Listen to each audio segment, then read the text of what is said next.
He was very serious and said, 哎，蒋毛，我们觉得祖国就像母亲一样。He said to me, we Chinese, we think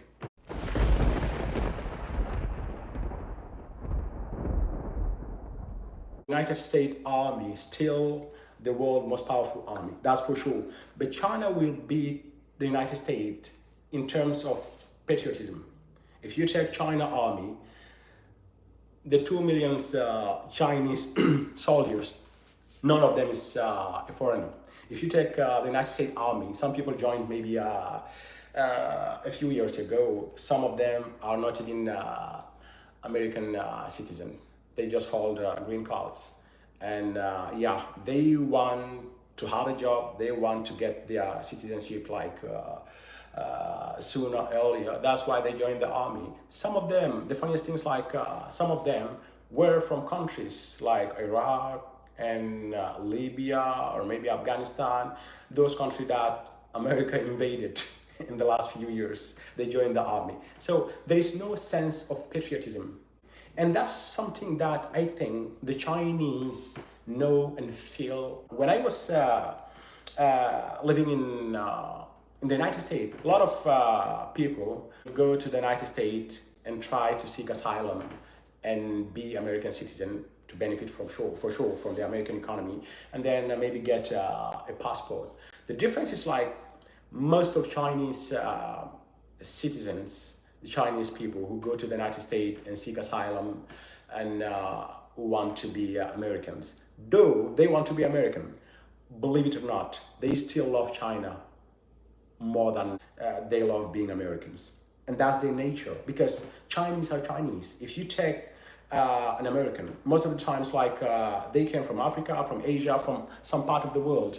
Even those who came earlier during the potato famine came from Ireland or something like that. But Chinese are Chinese.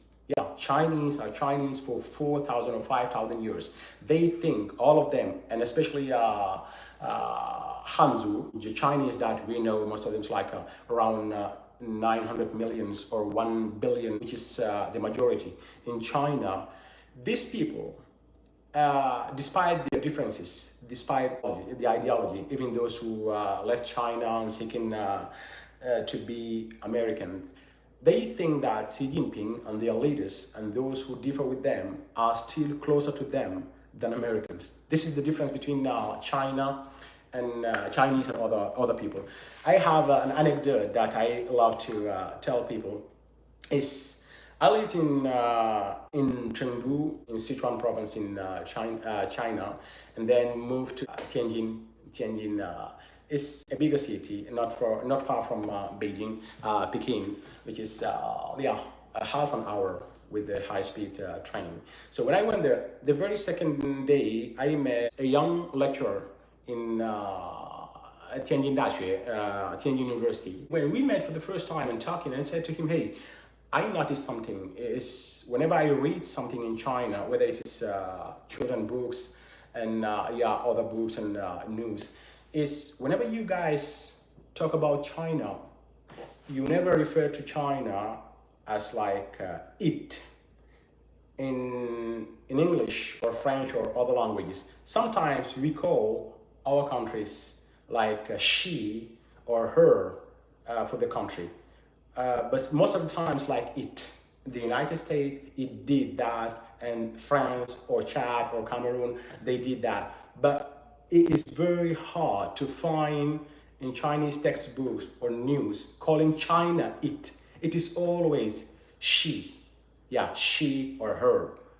And I said to him, why is that? I never come across a pronoun describing China as it. It's always her or she.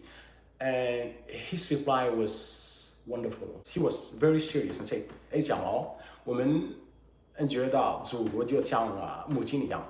He said to me, we Chinese, we think our motherland is just like our mother.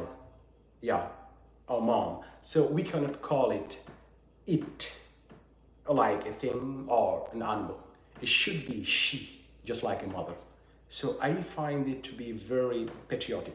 So the difference of Chinese and others is this.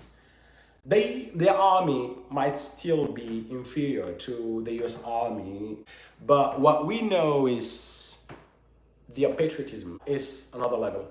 Yeah, they are Chinese for 5,000 years, and that's something that you cannot change.